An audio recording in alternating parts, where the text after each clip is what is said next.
नमस्कार दोस्तों। आज के वीडियो में हम बस्तर दशहरा के बारे में जानने की कोशिश करते हैं। बस्तर दशहरा छत्तीसगढ़ की प्राचीन संस्कृतियों में से एक है, जो कि राज्य का ही नहीं बल्कि पूरे भारतवर्ष का गौरव है। इसकी खासियत यह है कि इसमें रावण दहन नहीं होता, बल्कि बस्तर की इष्ट देवी माँ दंतेश्वरी और मौली माता की पूजा की जाती है और यह पर्व 75 दिनों तक मनाया जाता है। इसकी शुरुआत 15वीं शताब्दी में काकतीय राजा पुरुषोत्तम देव द्वारा की गई थी।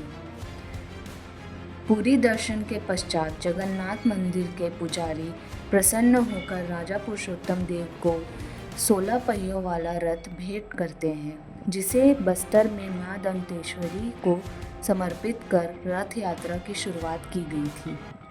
चलिए अब कुछ प्रमुख रस्मों के बारे में चर्चा करते हैं। प्रथम रस्म पाट जात्रा। इसकी शुरुआत श्रावण अमावस्या हरेली पर्व से की जाती है। इसमें रथ निर्माण में प्रयोग की जाने वाली लकड़ी की पूजा की जाती है।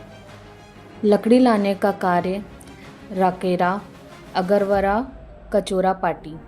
रथ बनाने वाले झार उमरगांव, बेड़ा उमरगांव और रस्सी बनाने वाले करंजी, सोनाबाल आदि गांव के निवासी होते हैं। दूसरा रस्म डेरी गड़ाई।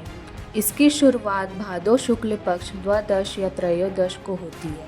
इसमें जगदलपुर में स्थित सिरहसार भवन में साल वृक्ष की 2 टहनियों को स्थापित कर हल्दी रस्म मनाया जाता है, जिसमें 7 मांगुर मछली और अंडे भी अर्पित करने की प्रथा है।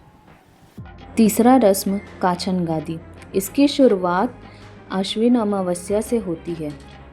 इसमें 9 वर्ष तक की मृगान कुंवारी कन्या को बेलबूटों के कांटों से बनी गद्दी प्रदान की जाती है और काछन देवी के रूप में इसकी पूजा की जाती है। चौथा रस्म है रैला पूजा।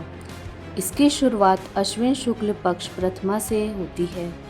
इसमें मृगान जाति की महिलाएं रैला पूजा करती हैं। दंतेश्वरी माता, मौली माता व कंकालीन देवियों के मंदिर में कलश स्थापना की जाती है। पांचवा रस्म है जोगी बिठाना। इसकी शुरुआत अश्विन शुक्ल पक्ष प्रथमा से होती है। इस रस्म में पुजारी की नियुक्ति की जाती है।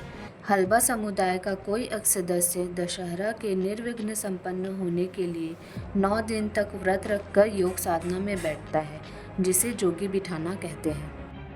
छठा रस्म है रथ परिक्रमा। यह रस्म अश्विनी शुक्ल पक्ष द्वितीय से सप्तमी तक होती है। इस रस्म के दौरान रथ यात्रा में दंतेश्वरी देवी की विशेष पूजा की जाती है। इस रस्म में मां दंतेश्वरी के छत्र को रथ पर विराजित कर नगर भ्रमण कराया जाता है। स्थानीय निवासियों द्वारा गौर नृत्य प्रस्तुत किया जाता है। बस्तर दशहरा में 4 पहिए के फूल रथ को कचोरा पाटी एवं अगरवरा के लोग तथा 8 पहिए के रैनी रथ को किलेपाल के माड़िया लोग खींचते हैं। 7वां रस्म है बेल पूजा। यह रस्म अश्विनी शुक्ल पक्ष सप्तमी को होती है। इस रस्म में मंदिर से लगे बेल वृक्ष की पूजा राज परिवार का सदस्य करता है। 8वां रस्म है दुर्गाष्टमी।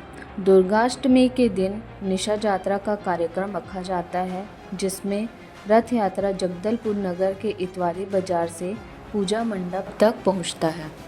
9वां रस्म है जोगी उठाई। यह रस्म अश्विनी शुक्ल पक्ष नवमी को होती है। इस रस्म में 9 दिन पूर्व से बैठे जोगी को भेंट प्रदान कर योग साधना से उठाया जाता है। 10वां रस्म है मावली परघाव।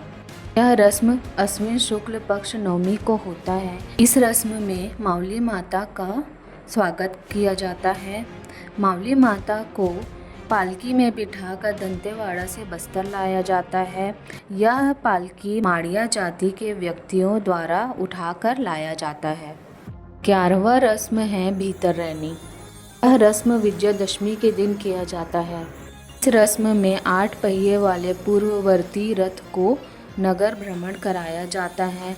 रथ परिक्रमा पूर्ण होने के उपरांत इस रथ को प्रथा अनुसार कुम्हड़ा कोट ले जाते हैं। 12वां रस्म है बाहिर रैनी। यह रस्म अश्विनी शुक्ल एकादशी को होती है। इस दिन कुम्हड़ाकोट में राजा देवी को नया अन्न अर्पित कर प्रसाद ग्रहण करते हैं। बाहिर रहने का झूलेदार रथ कुम्हड़ाकोट से सिंहद्वार की ओर अग्रसर होता है। अगला रस्म है मुरिया दरबार।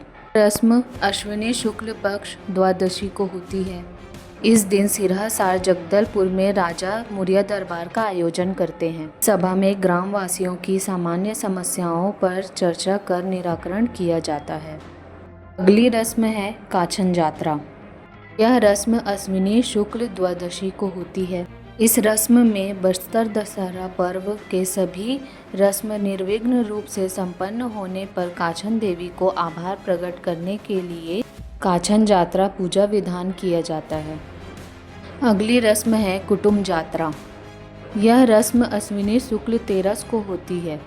इस रस्म में बस्तर दशहरा में शामिल हुए सभी स्थानीय देवी देवताओं की विदाई की जाती है। अंतिम रस्म है गंगा मुंडा यात्रा। यह रस्म अश्विनी शुक्ल चतुर्दशी को होती है। इस रस्म को विदाई रस्म भी कहते हैं। इस रस्म में दंतेवाड़ा से लाई गई मौली माता की विदाई की जाती है। इस प्रकार बस्तर दशहरा का महत्वपूर्ण रस्म पूर्ण होता है। वीडियो पसंद आने पर लाइक शेयर सब्सक्राइब करें और बेल आइकन दबाना ना भूलें।